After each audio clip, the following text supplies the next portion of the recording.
And so as we go through the fruits of the Spirit, it's so important that we heed what Peter says, which is, this is an additive process. We increase. And as we increase, God does much more in our lives than we even might have expected. Now, there's a book, it's a classic by Shakespeare, and it's called The Taming of the Shrew. Has anybody read that book? Anybody aware of that? Just a few people? Okay, so that's, I'm going to be using that as the source of my illustrations for today. It tells the story of this crazy guy. His name is Petruchio. And he comes, and what he does is he tames this shrew. Now the shrew is describing an obstinate and ill-tempered woman. Okay, and this is back in those days. And she eventually becomes his wife, and he tames her into being a good, obedient wife. And I was watching, in preparation for this particular sermon, I was watching a comedic display featuring Richard Burton and Elizabeth Taylor. So this was in the 1960s, where they kind of take the taming of the shrew and they put it out there, and it was quite funny. Now the undertones, I must say, of this book are not very tasteful in the society that we live in today, because it smacks of the oppression of women. And everybody who's here, you know that is distasteful. In society today, it's been distasteful as far as God's concerned from the time of creation, believe it or not. And so I had to think about this and say, am I going to use this or am I not going to use this? And ultimately, I came to the conclusion that, you know what, I'll take the risk and I'm going to use this as an illustration. And the reason that was important to me is because what I identify in that story, I relate to on a day-to-day basis. You know, together with the Apostle Paul, I find myself saying, I die daily. Because inside this body, there's this madman who wants to do crazy things. Now, it doesn't necessarily look that way as you look at me wearing my nice clothes and all, you know, shaven and all. But inside of me, there's a wild man, I'm telling you. And so that's like the shrew. And that wild man inside of me needs to be under control. But woe betide, nobody can truly control that man inside of me because they don't know him except me. And I see that so much in the story of the taming of the shrew. So I hope that we're going to have the upside of me using that as the illustration, and that it will be beneficial in this particular sermon that we're sharing today. In order to stand outwardly, you've got to fall inwardly. In order to stand outwardly, you've got to fall inwardly. Now, the Apostle Peter, he wrote about how the fruit of the Spirit, with self-control right at the core, will cause you to stand in the promises that God has given to you and allow you to become more and more like Him. And so today, in the first of our series on self-control, I've entitled it The Taming of Myself. So the book is called The Taming of the Shrew. I'm just switching that a little bit and saying The Taming of Myself. That's the first thing in self-control. I must tame myself. And we're going to have two subsequent sermons that we're going to talk about in the coming weeks. The one is managing prosperity. And someone's saying, well, I can't manage that, I don't have it. So come and hear what we've got to say. Managing prosperity is really, really important, because Jesus told us already that if you can be trusted with small stuff, you're going to be trusted with big stuff. So managing prosperity. And then we're going to talk about the difference between work and labor. And I'm sure you're going to find that really, really interesting, because I know, you know, we go to jobs and we don't like to be at those jobs and we want to be free, and we think that God created us to go and suffer at those jobs. There's a difference between work and labor, and I want to kind of talk about that, and in the context of the spiritual fruit of self-control. So we'll come to those. But for today, it's the taming of myself. Let's say together, the taming of myself. And let's enter the text now by looking at the context that God gives us regarding what He wants for us. So I have 3 points I want to make today. primary points. The first point is this: God has given us everything we need for a godly life. God has given us everything we need for a godly life. We were talking in the session earlier about, do we make excuses, or is it in reality fact that you can't be holy? And Tiffany was very forthright and said, we make excuses. Absolutely. God has given us everything that we need to be godly. So naturally the question comes, then why am I not godly? Well, let me give you the answer. It's God's fault. Everybody agree? Raise your hand if you agree. It's God's fault. Okay, so God created the problem for us. Thank you, Brandon. No wrong answer. God is perfect. He's good. So everything is available, and therefore, if God has made everything available, and it's not His fault, then there must be something wrong with the way that we are tapping into it. Because the fact that you are sitting here tells me very clearly that you love God.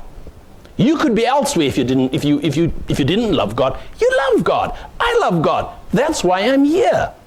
And so there's not something so much wrong with me as there is in my ability to tap into the everything that God has given. Peter is talking about this, and he says that God has divine power. Divine power. You know, we can say divine power and move on, but I read that, divine power, and I started to get delirium tremens around that. I mean, divine power. What does that mean? It means that His glory is without bounds.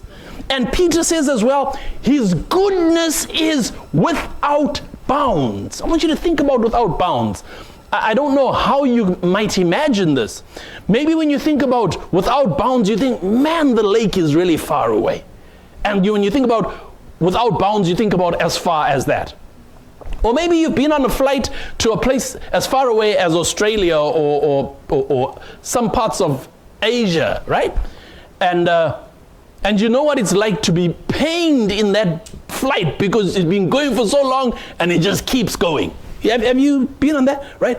And when you think about without bounds, you might think in terms of the vastness of the earth and that journey. Or maybe you've watched the pictures that are from a satellite and you've seen galaxies and things like that, and you think, wow, and there's the little earth over there of which I am but a small little part, and there's this. Maybe that's what you think about when you think about without bounds. All of that cannot explain or describe how good God is.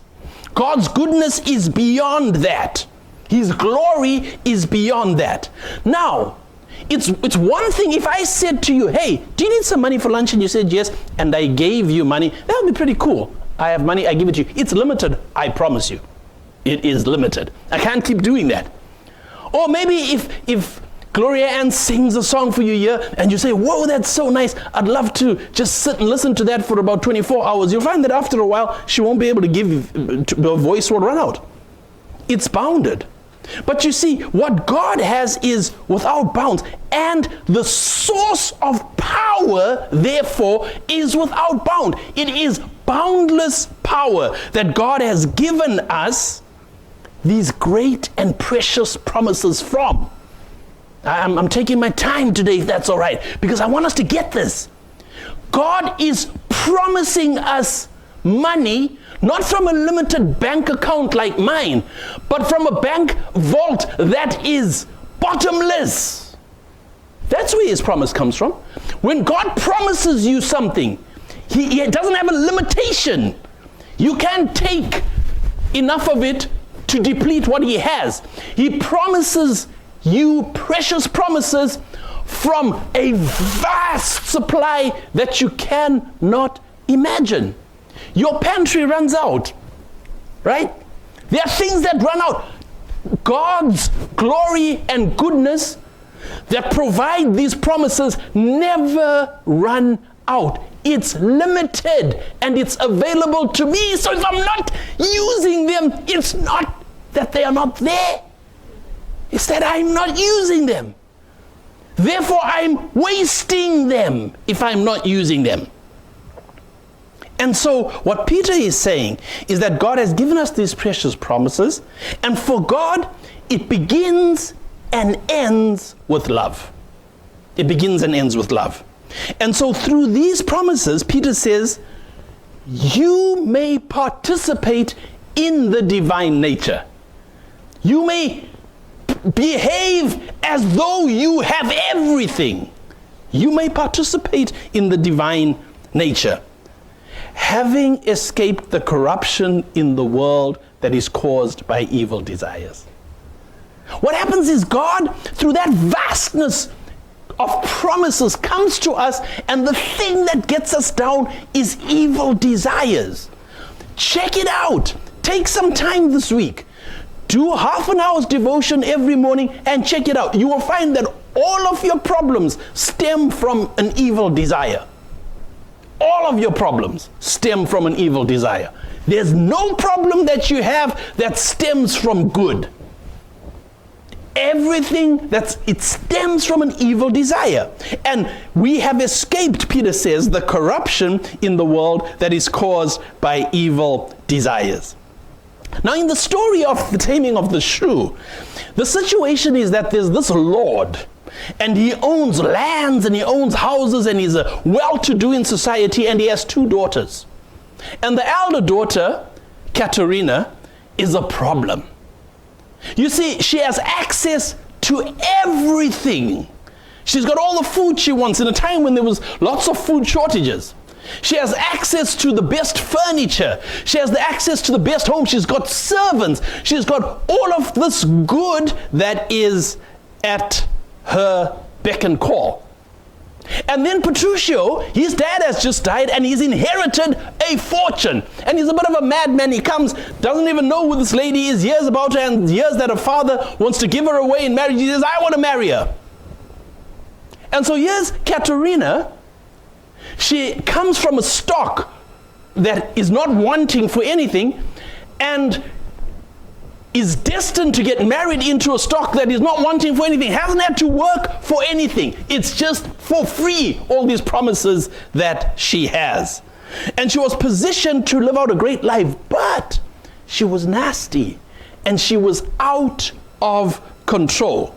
So what she did is she destroyed many of the things and relationships that her father had created. She simply destroyed them because she could.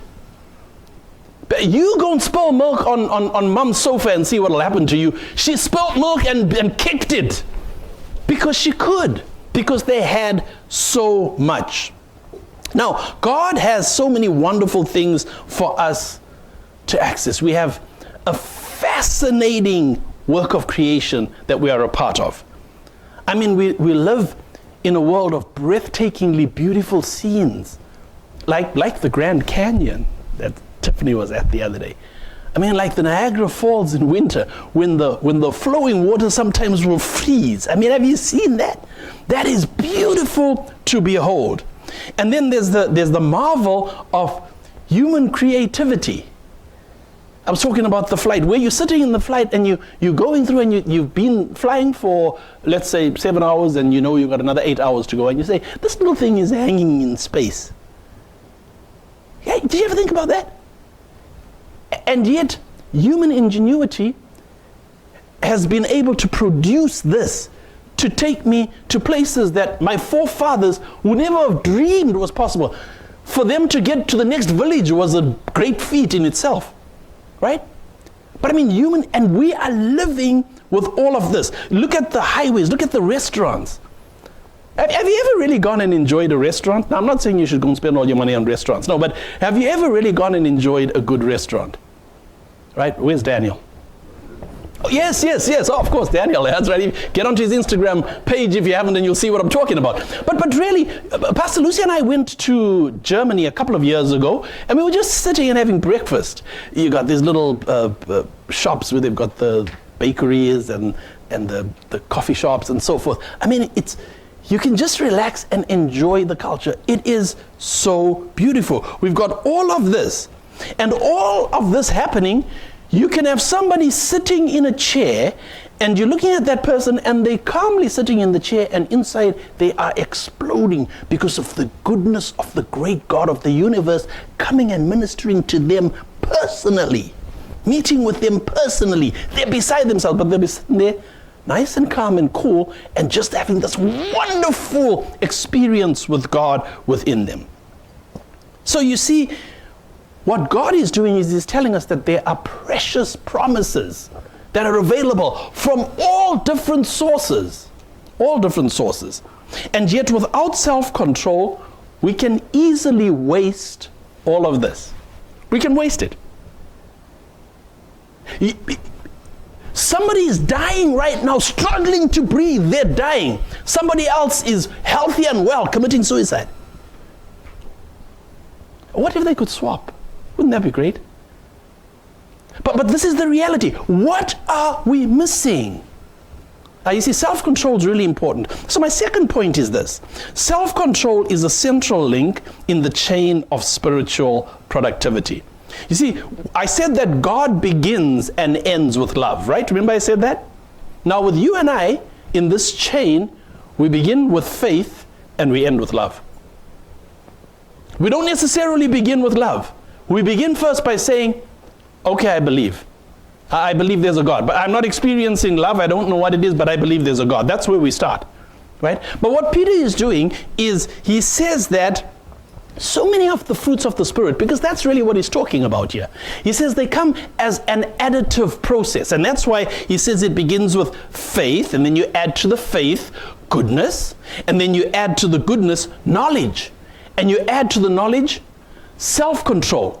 And now when you've got self-control, you persevere. You add to it perseverance. And then from perseverance, you then add godliness. And then from godliness, you add mutual affection. In other words, we love each other. And then from there, you add the fruit of love. So it's an additive process. And self-control is right in the center of that. So as your character keeps growing in the fruit of God's Spirit, Peter says that your effectiveness and your productivity in the knowledge of Christ grows too. So if you're not growing, you should know something is wrong if you're not growing. And please, that doesn't mean that you should be looking at it as a race and as, I didn't pray this morning, therefore I'm failing. No. The fruit of the Spirit growing in you is an intentional thing. That fruit is available, and what it's doing is it is pacing you correctly through self-control so that you can be in the jet stream that God has designed specifically for you. Now, without the fruit of the Spirit, what Peter says is that people are nearsighted. In other words, they really don't have very much vision. That they forget that they have been cleansed from their past sins when you don't have the fruit of the Spirit. Proverbs says many wonderful things. Take some time. At some time when you've got 30 days or 5 minutes in the morning for 30 days straight, read a chapter of Proverbs per morning. It will transform your life. Here's what they say about self-control, or Solomon says about self-control. He says in 1632, better a patient person than a warrior, one with self-control than one who takes a city. I mean no disrespect with this statement at all. But I think about Rob Ford, the late Rob Ford, who was actually a people's person, elected to be the mayor of the city of Toronto. Now that is a significant place. And yet evidently, it would seem that the little guy studying to do his entry exams into university had more self-control than the mayor did. Isn't that amazing? Now again, I'm not taking a shot at him, please, that's not my point. What Proverbs is actually saying is the biggest, strongest warrior may have the skill of fighting and nothing else. And the use of that skill of fighting is going to take the city, but they'll lose their soul in the process. He also says, like a city whose walls are broken through is a person who lacks self-control. Self-control is really, really important. So now Petruchio, back to the taming of the shrew. Petruchio had a very clever strategy for taming Katerina. And what was his strategy? He agreed with her. But you see, the way that he agreed with her is quite interesting and insightful. He agreed to an excess with her. So if she said, well, this I don't like this chair, it's not good enough. He said, yes, it's not good enough, and he broke it. He just kept pushing whatever she said, because you couldn't please her. Oh, that's not good enough. He'd take it a step further. So, for example, when they got home now, after they got married, when she sat down to eat, now she's hungry because they've traveled all day. Just as she started to eat, Petruchio grabbed the food and said, the food's not good enough, and he turned over the table and threw the food away. Well, now it became a problem because she was hungry. But he agreed, no, the food is not good enough for you. She went to try to sleep. When she tried to sleep, he pulled up the mattress and threw it out and said, it's not good enough. So now she's tired. She can't sleep. It's not good enough for you. His strategy was to actually agree with her in everything that she said wasn't good enough in the past, to the point that the woman was starting to die. But then she realized what his trick was. So guess what she did? She started to agree with him. So he looked out and said that the moon is the sun. She said, absolutely. Absolutely it is. And that began to confuse him. Now you see, it was a game in that particular story, but in life it isn't a game. You see, when our flesh begins to threaten our viability in this journey from faith to love, sometimes, I want you to get this, sometimes fighting it head on is not necessarily the best approach. I want us to really land this. You know, sometimes when you are at home now, and then the sin wants to happen. Anybody? Yeah? And then you fight and you say, no! I'm going to remain strong. I don't want you. Now, sometimes that's a good strategy. Often it's not. Because the more you fight against it, the more it bounces back up and fights back at you. How many of you relate to that? Right? Let me be plain with some of the things that I've heard about, honestly, because this has never been a problem for me. But porn, they tell me, is a big problem. And the more guys say, I'm not going to look at porn, the more porn says, but you are. So people have talked to me about this and said, this is difficult. Right? The more they hit it head on, the more it pulls them, and the more it appeals to them. So maybe go along with it, right? Go along with your flesh in terms of the discussion that you have with it. Now watch what this looks like. And I use this. Late Dr. Edwin Lewis Cole, he started up the Christian Men's Network in the early 80s. Fantastic teaching for men. I'll give you one simple thing that he really brought to light for me. If men would be like Christ, women would be fine. Because men are not like Christ, you have the problems that you have with women in society today. I found that, so here's what happens. Paul says that husbands, you should love your wife like Christ loved the church and gave himself for it. Are there any wives around you? If your husband gives his life for you, if you know that you are totally secure that this man loves the ground I walk on, are you going to fight him? Are you going to give him a hard time? Wives? No, you'll be fine. You'll cook for him, no problem, without putting poison in the food.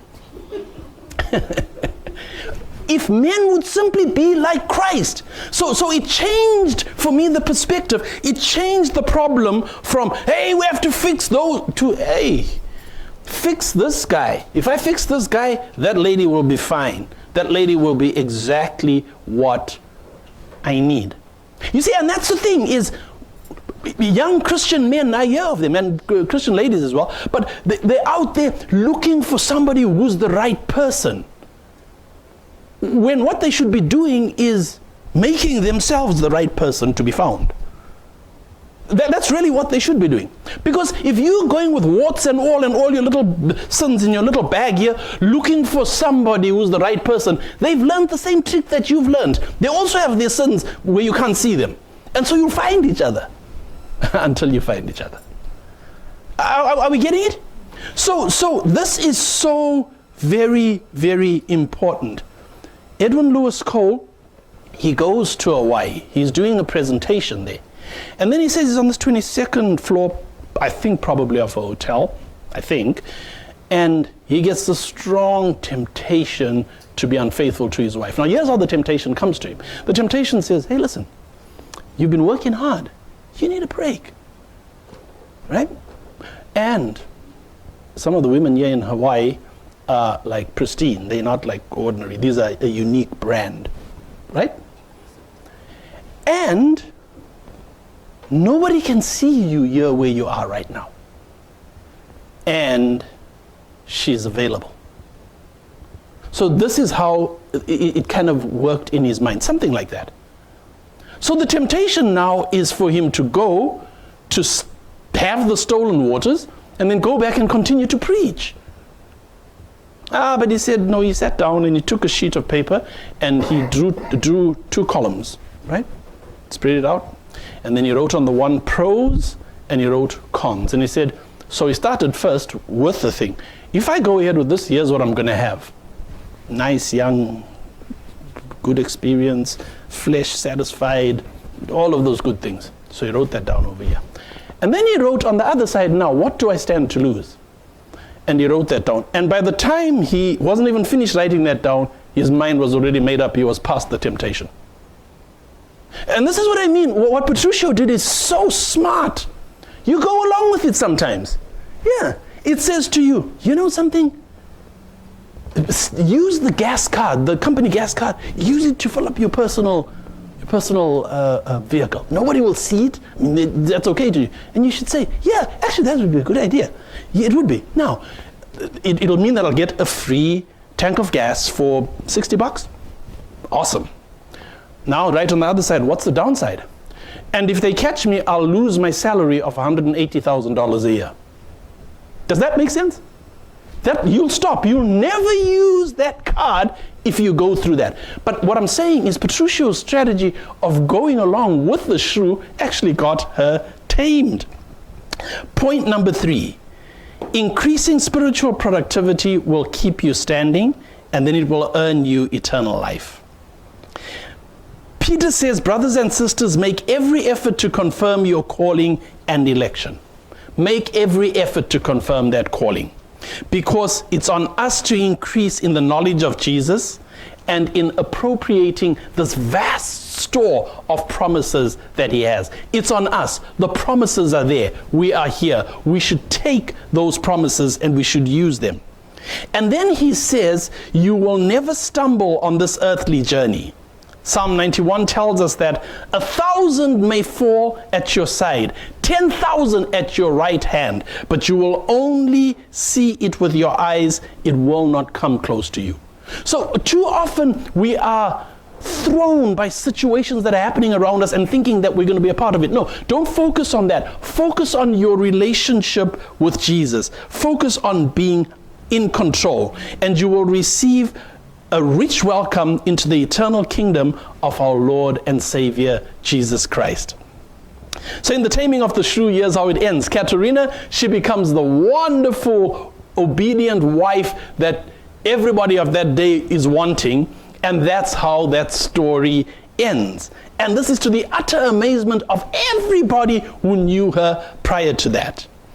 You see, self-control, it allows you to stand for what's important to you. When you have self-control, you kind of figure out, this is what is important to me, and you stand for it. And by standing for it, you then preserve what God has for you. When you have no self-control, you are like a puppet on a string. The only scary thing about it is someone else is holding the strings. When you have no self-control, that's what you're like. And so people can easily manipulate you as soon as they figure out how to push the right buttons, what buttons get you going. But when you have self-control, your reactions come from within you, not from outside of you. And so that's why that spirit of self-control will cause you to make decisions and to have reactions that are in your best interests, not in the best interests of somebody else who's outside of you. And you will amaze yourself with self-control by what you'll achieve in your life. You'll amaze not only yourself, but you will amaze others with self-control in your life, with the things that will happen. And I think most beautifully and importantly, as we close, you will be amazed as you then, after having had a successful life on earth, when you walk into glory, there you see smiling Jesus saying, "Well done, thou good and faithful servant. Enter into the rest prepared for you." So do you have self-control? Is it at the heart of your participation in God's divine nature? It is. If you have self-control, I'm telling you, you will develop the character of Christ. Let's stand together. It will always stand. He has delivered us into the promised land, the city